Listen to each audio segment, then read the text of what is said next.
Gracias a usted, mi querido decano, y muy bien, como siempre, nuestra magnífica rectora, nuestra rectora magnífica. Un saludo a todos los que están presentes. Por supuesto, debo primero agradecer la invitación. Ya es la 9ª vez que participamos en estas jornadas tan interesantes que se ha empeñado en llevar a cabo, a pesar de la pandemia, nuestro decano, doctor David Rudman. Por supuesto, reconociendo el nombre, y de verdad que me llenó de mucha satisfacción que estas jornadas llevaran el nombre de nuestro querido decano Leoncio Landaez Otazo, que, yo sea de paso, en los últimos años hemos perdido 3 grandes decanos: Leoncio, la Fiera Pacheco y nuestro querido Flores. Así las cosas. Y quiero confesar, antes de hablar de lo que es la pandemia,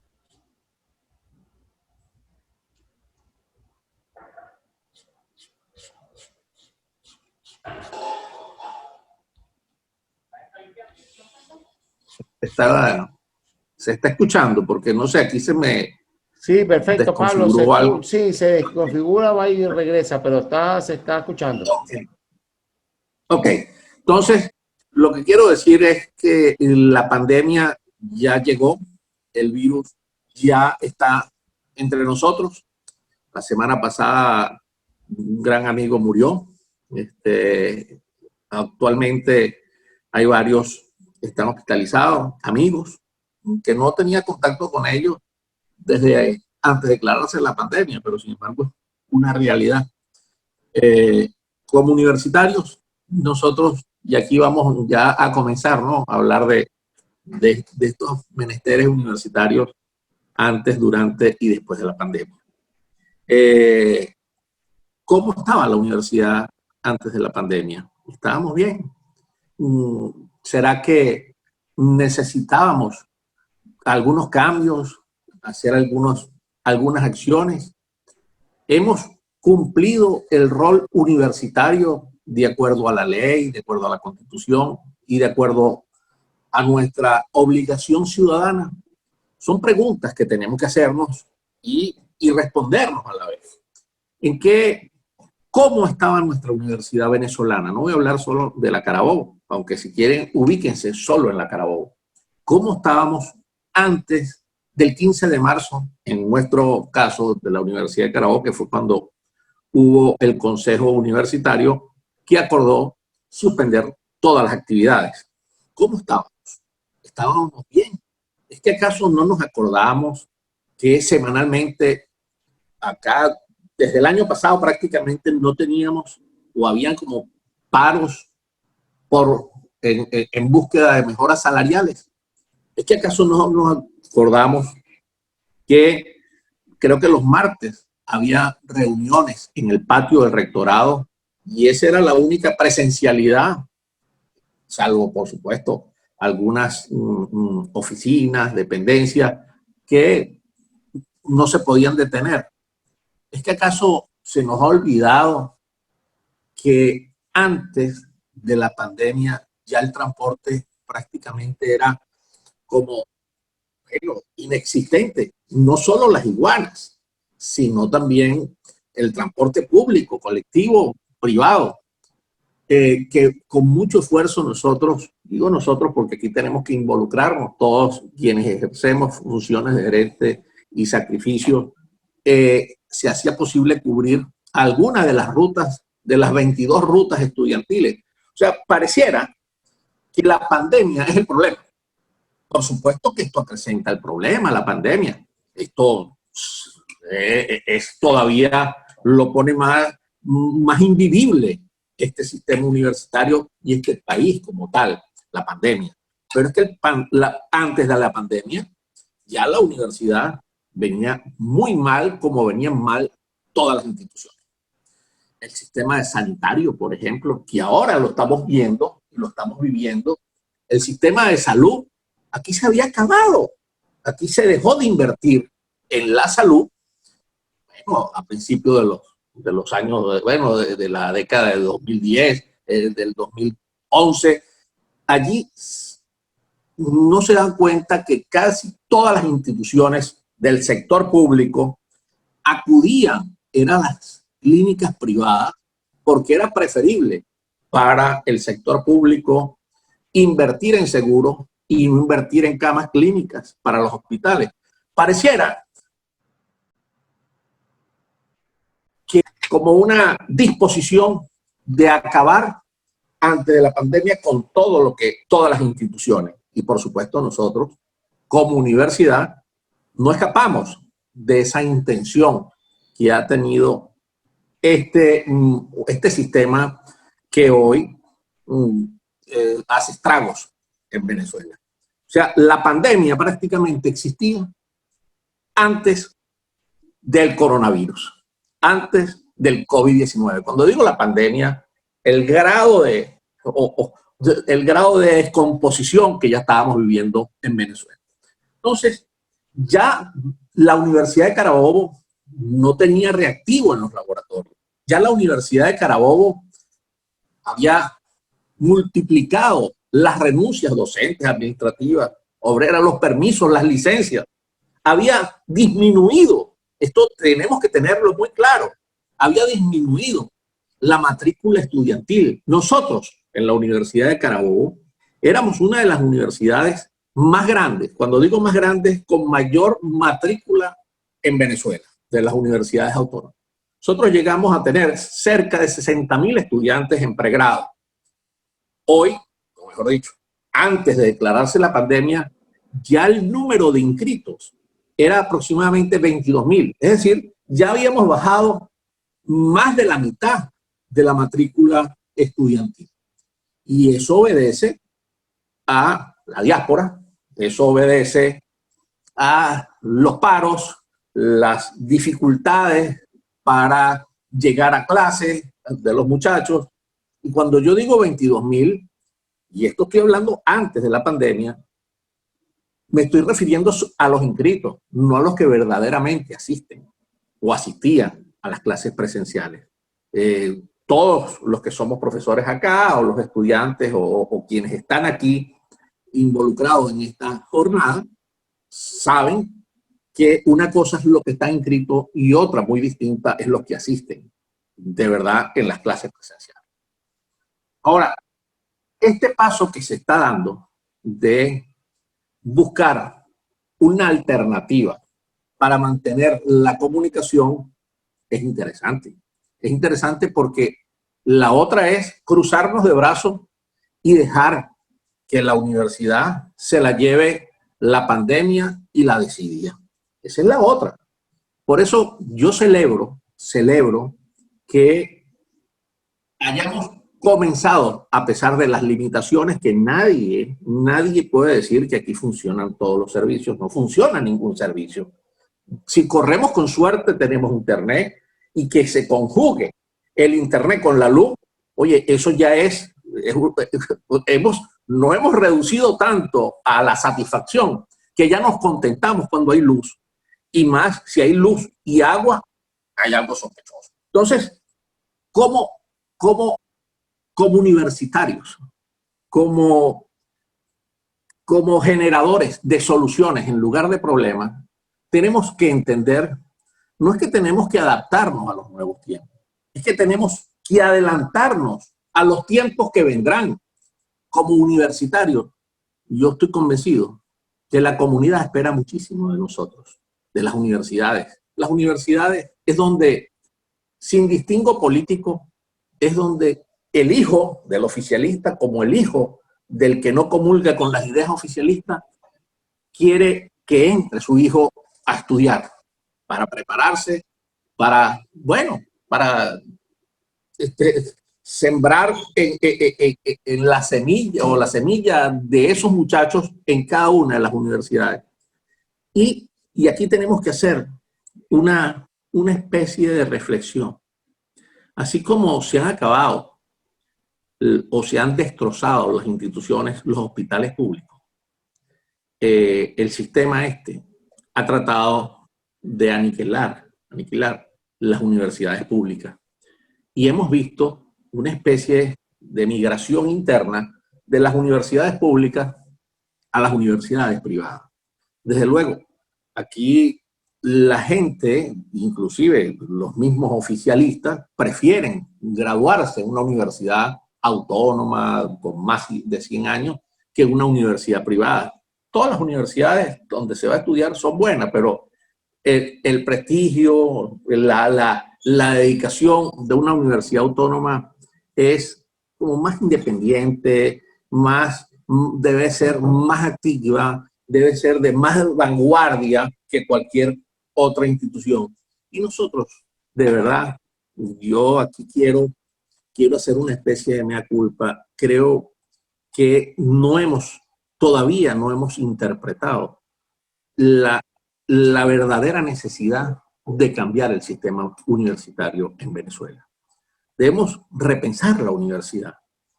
Aprovechemos esta pandemia, busquemos el lado positivo, aunque por supuesto que el lado positivo puede tener esta situación tan macabra, solo comparable a la gripe española de comienzos del siglo pasado. Esta mañana estaba hablando con mis hijos, ¿no? Y en un chat de estos de WhatsApp, y decía que yo creo que hoy nos abriga la nostalgia, nos abriga la tristeza y muchos recuerdos.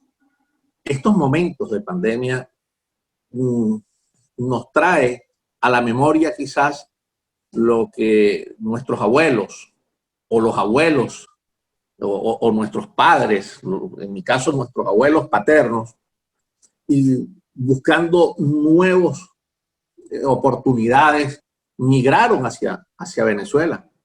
Hoy es al revés, hoy es al revés. O también aquellos hijos españoles, europeos, cuando la gripe española se fueron muriendo y desapareciendo, o cuando la guerra, la Segunda Guerra Mundial, migraban. Entonces, algunos se quedaban en su país de origen y otros migraban y otros se venían a Venezuela. Nosotros antes de la pandemia ya estábamos comenzando a vivir una situación similar a la que vivieron nuestros abuelos. Pareciera una especie de ratificación de aquello de que la historia es cíclica, la historia se repite. Aquí estamos viviendo algo muy parecido a lo que vivieron nuestros abuelos. Y lo estoy sufriendo. Y yo me imagino que la mayoría de los venezolanos lo está sufriendo. Con 5 millones de personas que se han ido marchando de Venezuela porque la situación en el país estaba difícil, las oportunidades de superación, los jóvenes no veían futuro, no veían oportunidades.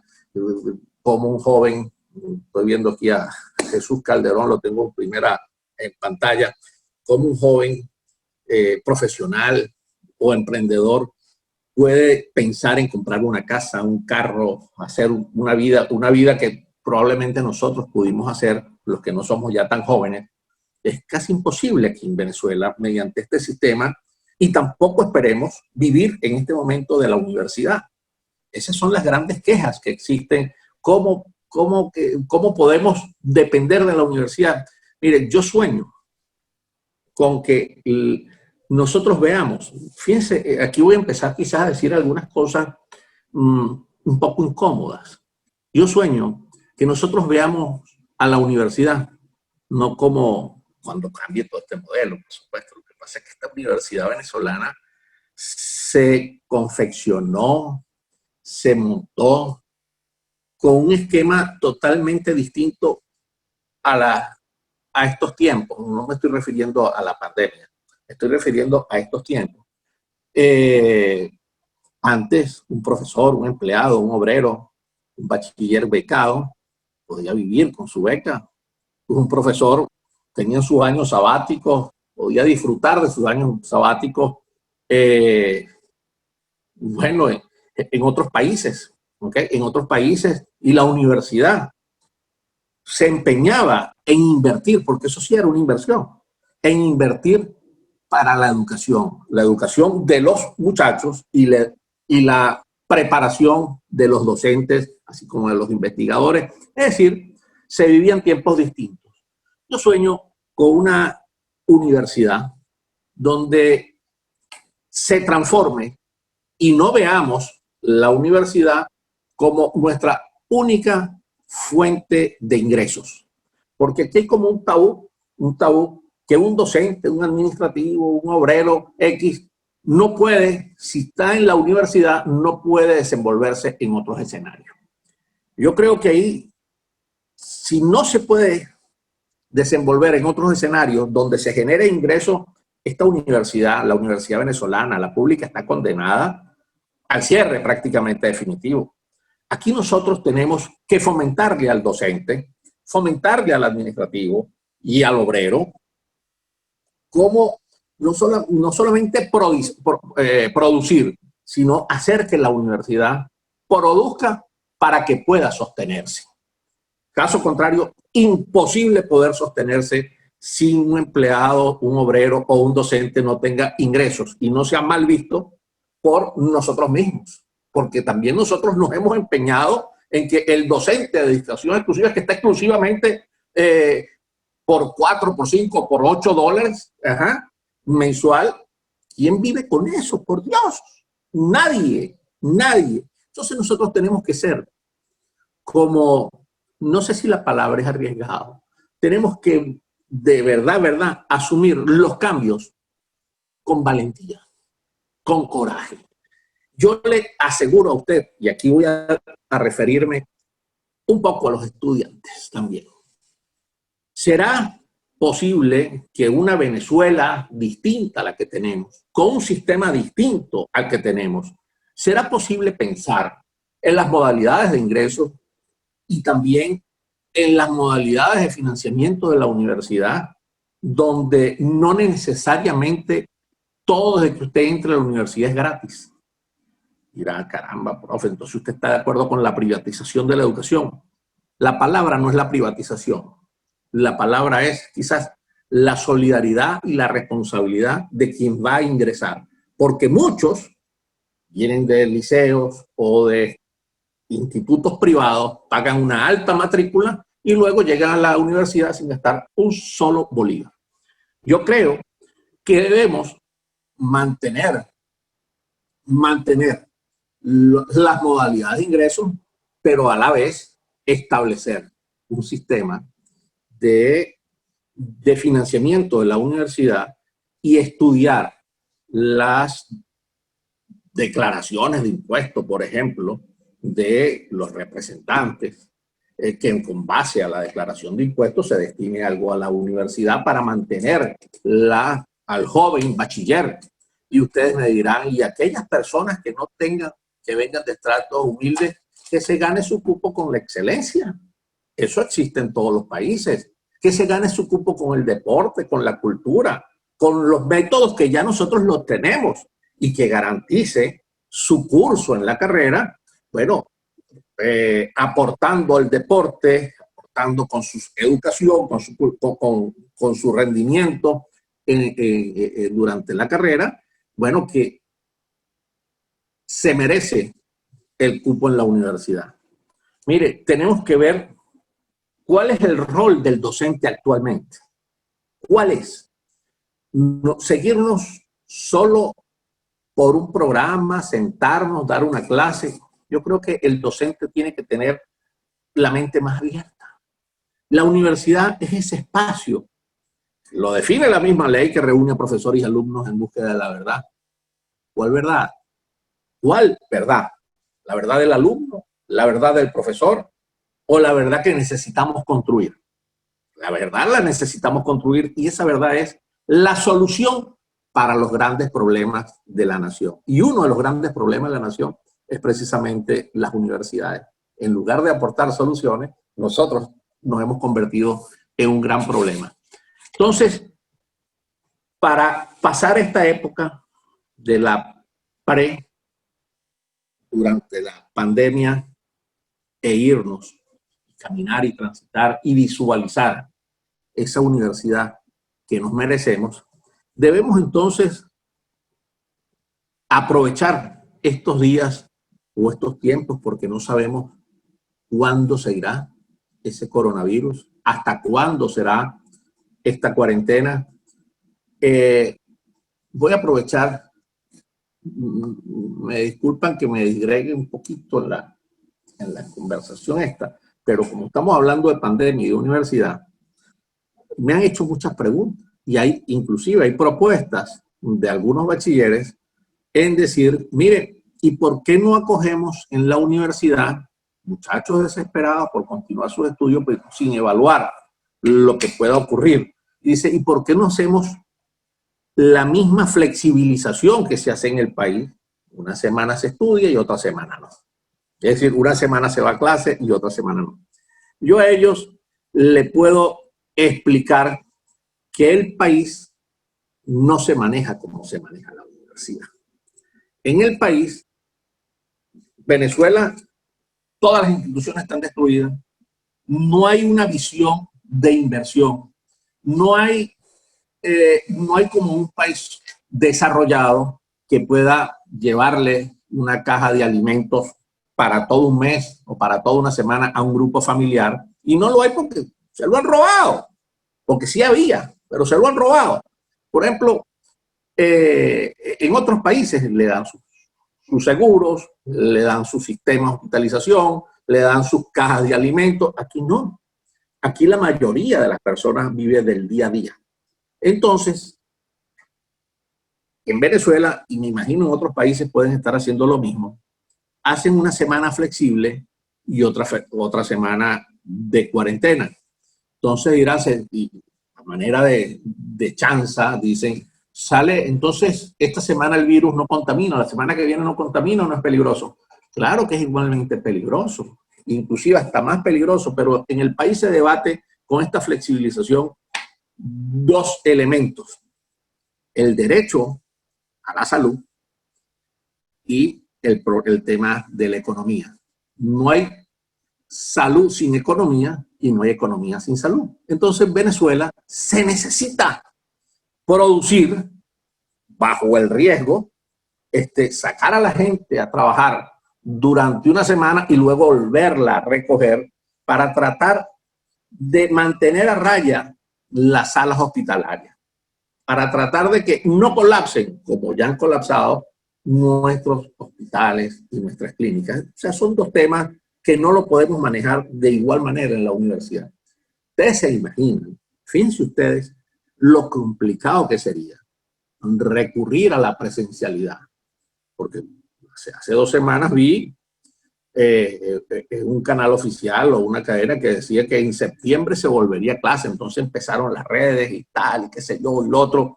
Mire, la presencialidad en una universidad, eso es un suicidio en este momento. Es un suicidio porque en una universidad no es de una parroquia o de una urbanización, no hay un aislamiento. Una universidad, por ejemplo, en Carabobo, que tenemos un área de influencia de 4 estados, nada más Carabobo tiene 14 municipios. Imagínense qué es lo que ocurriría en cualquier salón de clase o en cualquier parte si hacemos una semana de actividades y otra semana no. Eso sería una multiplicación y una irresponsabilidad de quienes lleven a un muchacho a un salón de clase, porque lo está llevando a lo mejor el muchacho se salva, pero es que se nos lo va a transmitir a los profesores. Pero es que a lo mejor no nos lo transmite a los profesores, que va a ser siempre el factor común, el mismo profesor, y los estudiantes cambian, pero siempre sigue el mismo profesor en el mismo salón. Sino que esos muchachos tienen papá, tienen mamá y tienen abuelos y tienen familiares mayores. Y eso es un virus que se va a llevar y se va a rotar y se va a multiplicar. Bueno, y va a ser una mortandad más de la que se está produciendo actualmente. Entonces, ese era para contestarle que presencialidad en la universidad no puede existir hasta que no se tenga controlado porque las enfermedades, esa es otra cosa, las enfermedades no van a desaparecer. El coronavirus seguirá existiendo, el COVID-19 seguirá existiendo, pero ya controlado. así como sigue existiendo todas estas enfermedades, que si el sarampión, la rubiola, la viruela, todas esas enfermedades existen, pero ya la tuberculosis, pero están controladas, así en algún momento estará controlado el COVID-19 o el coronavirus. Entonces, hasta que no se controle, aquí no tengamos instituciones serias a nivel sanitario, creíbles, instituciones hospitalarias serias y creíbles, mire, yo dificulto que volvamos a la presencialidad. Por eso tenemos que reinventarnos con estas tecnologías. Tenemos que reinventarnos con esta modalidad virtual o offline o online de impartir la docencia. Estos han sido debates, de verdad, que no nos hemos puesto muy de acuerdo quienes estamos en nivel de gerencia. No nos hemos puesto de acuerdo porque es un tema muy difícil. Es muy difícil de abordar y es muy difícil de allanar. Y así como lo están haciendo o se está haciendo, bueno, debe ser la manera, poco a poco ir adaptándonos a estas realidades y este mundo cibernético. Que no es igual la universidad con unas clases presenciales a una aquí a la distancia y por medio de una pantalla, en este caso de un celular o de una computadora, por supuesto que no es igual. No es igual el calor que pueda dar el docente con el estudiante y el estudiante con el docente que esta fría pantalla. No puede ser igual. Las relaciones con compañeros no puede ser igual entre con un vidrio o una pantalla y cuando uno estrecha los lazos de la amistad con la presencialidad, no puede ser igual. Pero tenemos que aceptar las realidades. Y esto es una realidad. Este peligro está azotando a Venezuela. Tenemos que adelantarnos y proyectar ya esa universidad que tenemos que transformar. La tenemos que transformar porque si la universidad no la transformamos, va a desaparecer. De hecho, ha venido desapareciendo. Siempre recuerdo que en las reuniones yo les decía a mis compañeros, a mis colegas, mis compañeros de equipo, de gerencia, a los decanos y a los consejeros que pareciera que estábamos viendo una película de terror y nosotros éramos los protagonistas y nos imaginamos el final y seguimos en esta película de terror siendo protagonistas, profesores, alumnos, empleados y obreros. Ya me avisan que me quedan 10 minutos, pero voy a aprovechar estos 10 minutos para tratar de redondear y tratar de puntualizar. Y lo voy a hacer de la siguiente manera. Esta universidad ya cumplió su objetivo. Esta universidad tenemos que transformarla. Tenemos que interpretar la realidad actual y proyectar la realidad futura. No es ambicioso lo que estoy diciendo.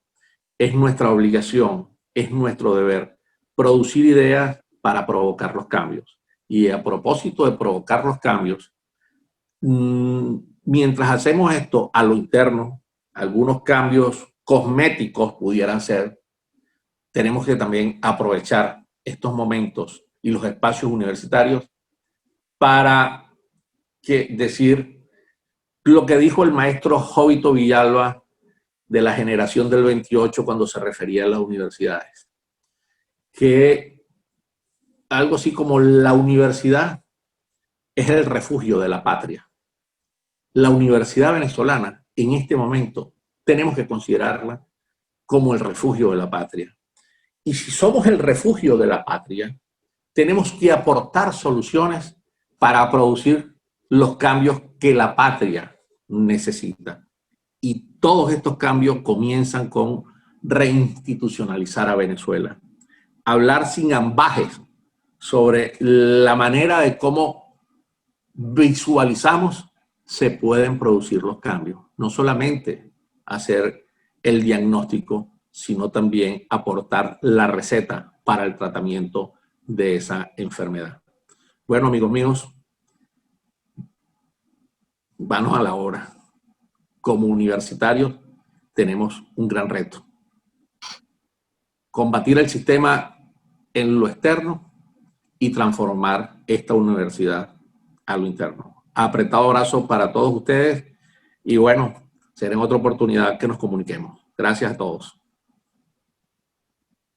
Muchísimas gracias, ciudadano secretario, profesor Pablo Aure, por su acertada ponencia en la mañana de hoy.